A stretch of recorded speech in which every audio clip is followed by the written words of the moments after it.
Welcome to Fox 54 News at 6. I'm Valentina Chalala. Decreased resources and increased demand and a small number of people to do the job. That's the story for local post offices struggling to get the mail delivered. And it's leaving local mail carriers picking up the slack. It's an ongoing problem at several local post offices, including in Harvest, Owens Crossroads, Athens, and even some here in Huntsville. Fox 54's Caleb Aguayo spoke with local postal workers to tell us how they're doing and how they're trying to keep up. From the heat to heavy packages to an overload of mail, it's all a day in the life of local postal workers who say they're currently in an impossible situation. Some say that's because they're being overworked with limited infrastructure to keep up. The resources are staying the same trucks, the same routes, and the same small offices that they've been in for years. On the other hand, demand is increasing with massive growth in nearby cities and in rural areas. In addition, extra deliveries from contracts with Amazon only increase the workload for every mail carrier. Postal workers also tell us there's a high turnover rate, with some mail carriers quitting once they realize the demands of the job and the pay associated with it. These problems have previously been addressed by U.S. Representative Dale Strong, whose office told Fox 54 that he's working to get North Alabama's post offices the resources they need. But many of the postal workers I spoke to say if your packages are coming in late, remember that they're dealing with a high workload while they try to figure out solutions. The postal employees are not lazy, not as I've ever seen it. The opposite, really. They're working extremely hard and not able to be successful in meeting those demands while working extremely hard. There's not a clear solution in sight, but many postal workers say they just need the resources and the manpower to do the job more efficiently. In Huntsville, I'm Caleb Aguayo, Fox 54 News. Fox 54 also reached out to the USPS for comment, and we're waiting to hear back. Check out the skies in Madison earlier today. Those pillow soft clouds are sticking around, but those blue skies are still peeking through, you can see there. But I wouldn't get used to the sunshine just yet. Summer showers may still be lingering. I'm joined now by Fox 54 Weather Impact Chief Meteorologist Jordan Dressman. Jordan, we've made it to the middle of the week. Will we have a weather pick-me-up to get us through the rest of our work week? Yeah, that kind of depends on your definition of a pick-me-up. If you're looking forward to a little bit more rain and that would make you happier, well then you're going to be really happy. Of course, if you don't want the rain, then, well, I guess you're probably going to feel otherwise. If you want a little bit of cooler air, well, then I think you're going to be happy about that. Unfortunately, the cooler air is also coming with the rain, so we're not getting like a perfect picture here. It's going to be okay, though. Temperatures through the rest of the evening going to hang out in the upper 70s and lower 80s. It is going to be relatively humid across the Tennessee Valley, and we're also going to maintain the opportunity for just a little bit of rain. Some of that activity is what we're talking about right now across Lauderdale, down into Colbert counties, up across southern Middle Tennessee, talking about a little bit of rain. Looks like a little bit of rain there trying to develop in Morgan County. Rain is going to be possible over the next couple of hours, and then more rain is going to be in the forecast as we head into the overnight and then through the course of the afternoon on Thursday. We'll talk about it in great detail here in a few minutes. Giles County Fire and Rescue says swiftwater rescue team saved 4 people this morning after rising floodwaters trapped them inside their home. Members of the rescue team responded around 2:30 a.m. to a home along Big Dry Creek following reports of a resident stranded by flooding. Multiple agencies assisted the swiftwater rescue team's efforts. GFR says all 4 people were rescued from the home and later evaluated by EMS. A driver is safe after becoming trapped in floodwaters in Giles County. Members of the Swiftwater team, along with other agencies, responded to the scene around 2:30 this morning.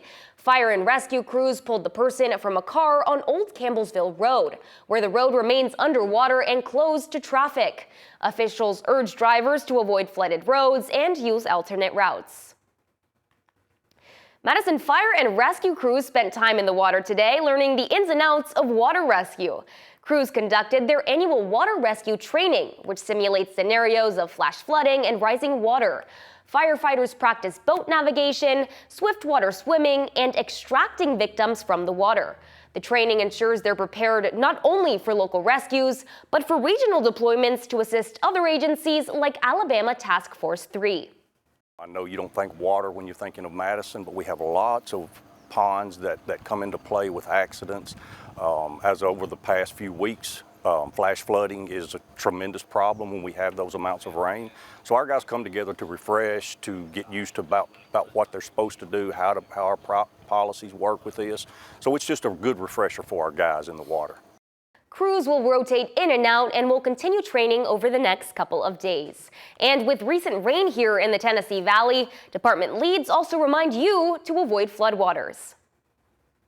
The family of an 8-year-old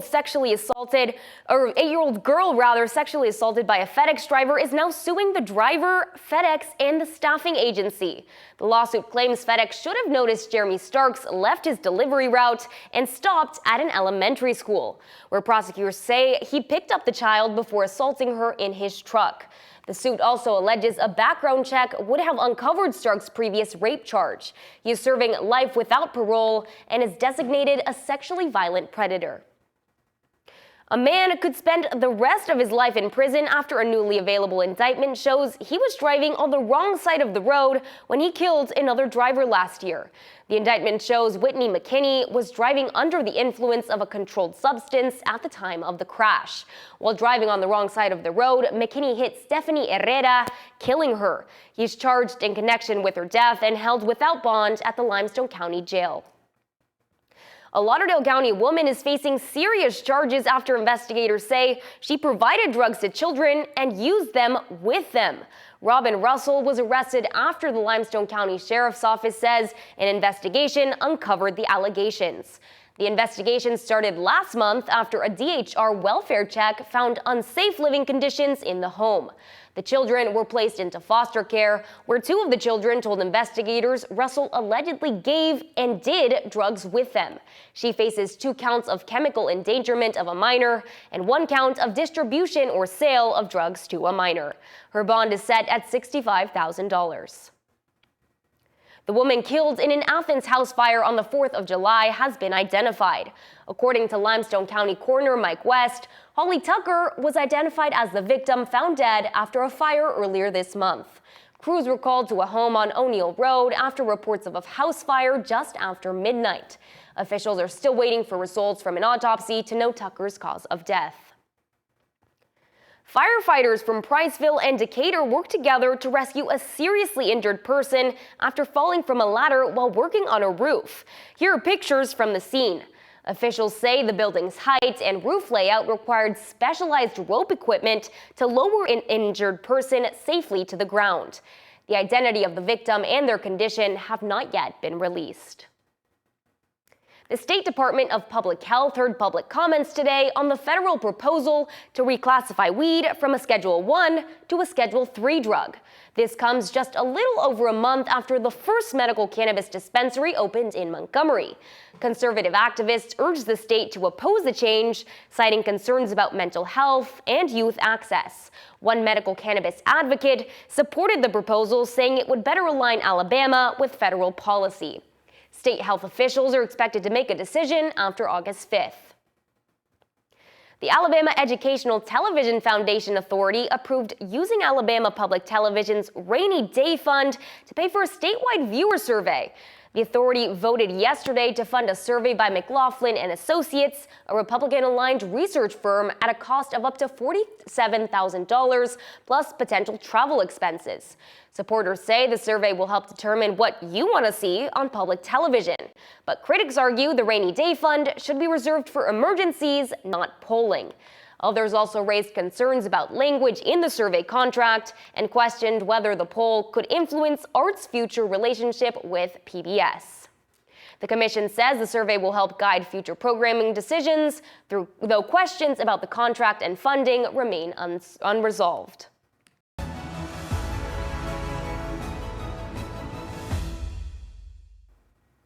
NASA has reached another milestone in its Artemis program as they work to put man back on the moon. L3 Harris Technologies has delivered 4 upgraded RS-25 engines for the Space Launch System rocket that will power the Artemis 3 mission. The engines will be installed on the rocket's core stage and together generate more than 2 million pounds of thrust during the launch. NASA says the work moves the agency one step closer to future crewed missions to the moon. We need to hear more from people with disabilities. They need to be a part of focus groups. They need to be a part of work groups. Disability advocates say Huntsville is doing many things right, but they believe more needs to be done to improve access across the city. We have the details.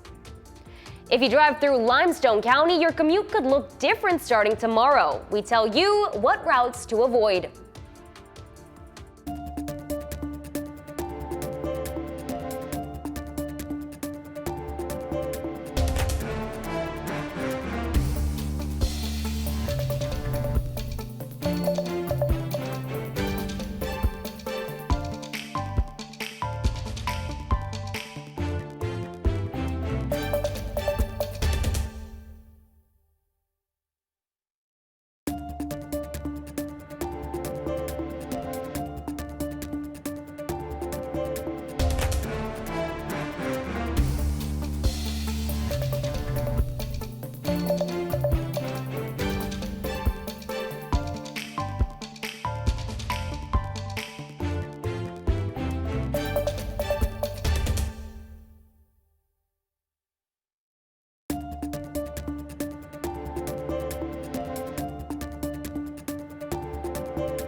July is Disability Pride Month. For many here in the Rocket City, accessibility may be something we take for granted.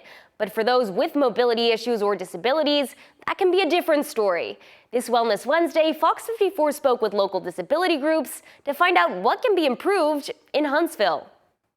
Huntsville does a great job with being accessible. They stay on top of all issues. They have a lot of resources, a lot of professionals that are here in our community that can address accessibility and accommodation issues. Of course, there's always room to improve and to grow. That's Davina Patterson, Executive Director of the Disability Resource Network. She says Huntsville offers many accessible features for people with disabilities, but believes there's still room for improvement. I think we need to hear more from people with disabilities. They need to be a part of focus groups. They need to be a part of work groups. And there's one challenge Patterson sees a lot of in the Rocket City. With the transportation system, just how to navigate it, and then there are still some issues with the extended after hours, missing appointments, and just being a part of community compared to larger cities, how their transportation systems are more advanced. Patterson isn't the only one to share the same thoughts. Kim Hauser, Executive Director of Friends, Inc., tells us public transport is lacking for those who are disabled. If you're disabled and you are, say, 82 years old and you have cancer treatment, but you live outside of the limits for the access bus, then how do you get to your appointments? How do you receive that treatment when you have no support? Incredibly critical. That's where our agency kind of tries to fill in the gap, but we were never meant to meet all the demands of a growing community. Hauser adds that as Huntsville grows, discussions need to be held. We need to continue having conversations that this is a problem. And I'm not trying to say that in a way that's putting blame anywhere, but it is a concern. And our friends with disabilities absolutely deserve the same kind of health care and support services that everyone else does. You can learn more about the Disability Resource Network or Friends, Inc. on FOX54.com. And you can find more Wellness Wednesday content and watch past experts right here on the Fox 54 app. Download on your TV, watch for free. When seconds count, training matters. See how Madison's first responders are preparing for some of the rarest and most critical emergencies. As we head into the later part of the work week, a flood watch is going to be in effect across much of the Tennessee Valley. We'll talk about it in a couple of minutes. Over County 911, what's the address of your emergency room? Okay, your wife is in a bar, you said she's unresponsive? This is what he's going to tell you. You know how to get out of that situation. And I grabbed the gun. Trying to find the first place to put a body. No, sir. The only thing they could do was kill him. You want to say anything? We, the jury, and to find the defendant.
We have a couple of Fox 54 traffic impacts alert for you. If you live in Limestone County, listen up. A temporary road closure will disrupt your morning commute tomorrow. Monday Road will be closed from 7 a.m. until 5 in the evenings as crews work to complete road improvements. If you live along Monday Road, don't fret. You'll still be able to access your home.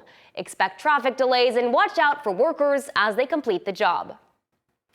We have another traffic impact alert for you and drivers in Limestone County. Monday, Kaggle, Huber, Rochelle, and Porterden roads will be closed to through traffic. The closures will start at 7 a.m. and run until 5 p.m., affecting your morning and evening commute. The improvement project will last about 2 weeks. According to the Limestone County Emergency Management Agency, if you live in the area, you still have access to your home. Tune in to Fox 54 News at 10 for a full traffic forecast.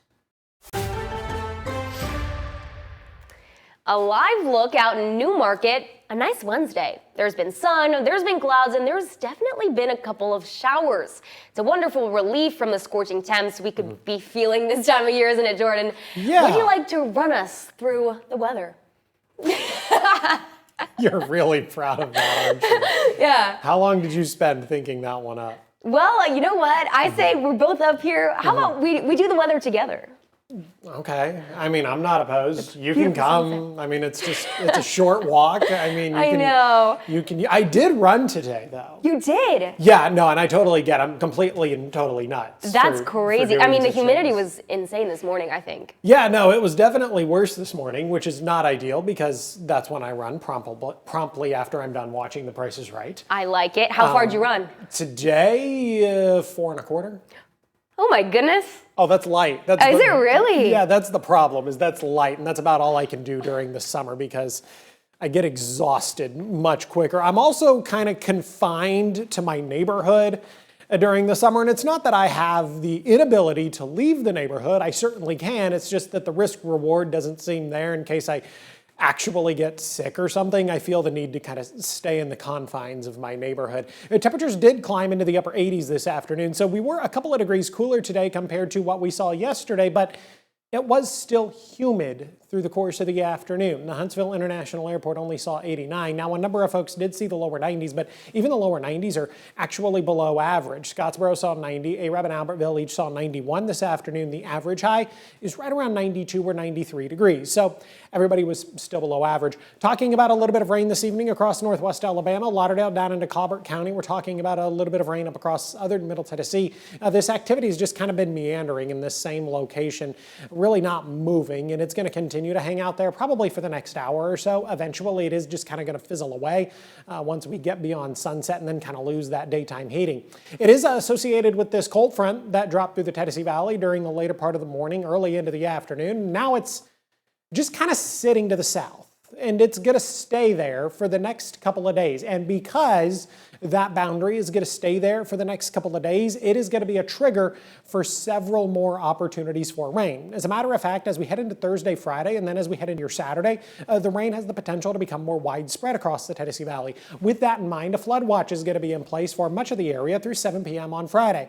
Would not be the least bit surprised if the flood watch is extended to include Saturday as well, and then kind of expanded to include the rest of the area. Right now, it only includes locations east of I-65. I think it could include locations west of I-65 in later iterations of that flood watch, because everybody stands almost the same opportunity at getting some significant rain through Friday evening. When you get right down to the local level, some of us could be looking at 2 or even 3 inches of rain, which could lead to a little bit of localized flash flooding. So that's something we're going to want to be mindful of. Not right away, though. Just a couple of isolated to widely scattered showers. That's what I'm talking about as we head into your Thursday.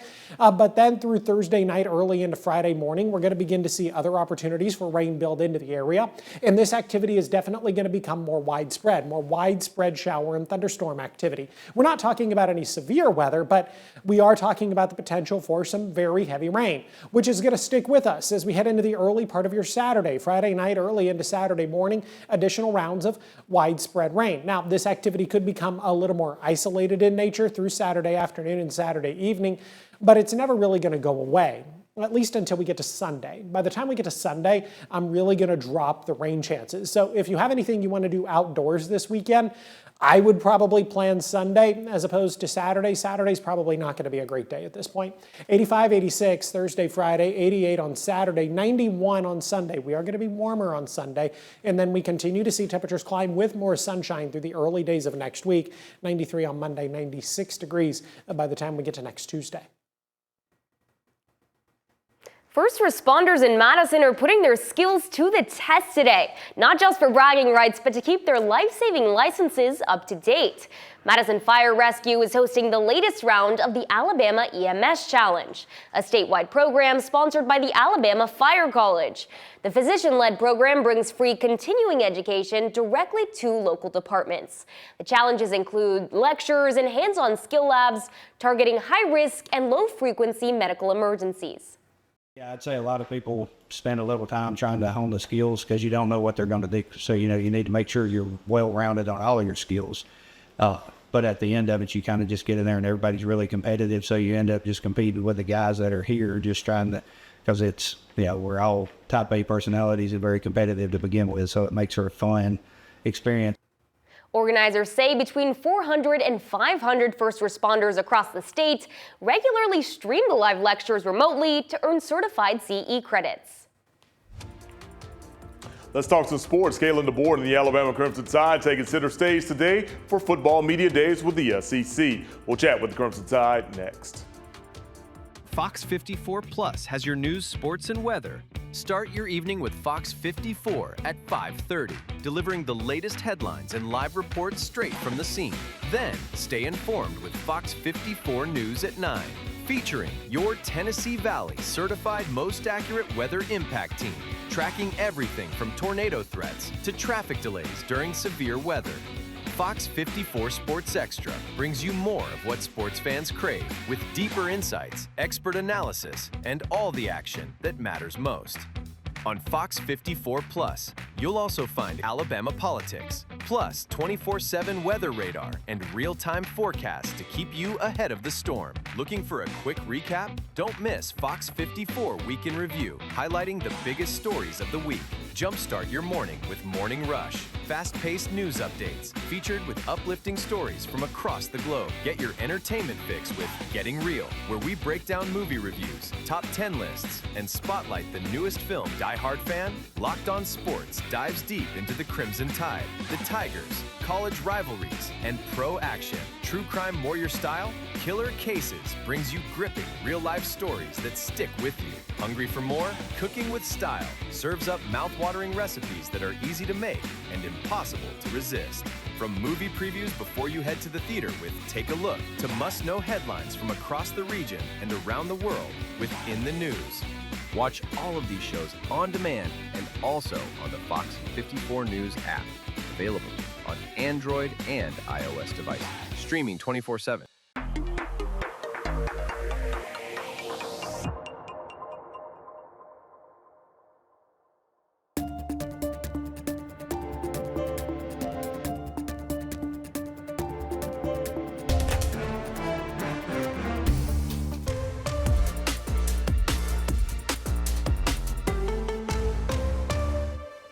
And welcome into sports, everyone. For almost 2 decades, one of the most anticipated events at SEC Football Media Days is when Alabama comes to town. Of course, a lot of that had to do with Nick Saban. Now, Kalen DeBoer is at the helm, and he tends to draw a decent crowd as well. Coach DeBoer was the first to speak this morning at Media Days. He enters year 3 at the capstone after leading his team to an 11-4 record, a spot in the SEC championship, and making a trip to the college football playoffs. Most programs like those marks. However, at Alabama, they're expecting a little more, and Coach DeBoer fully understands that.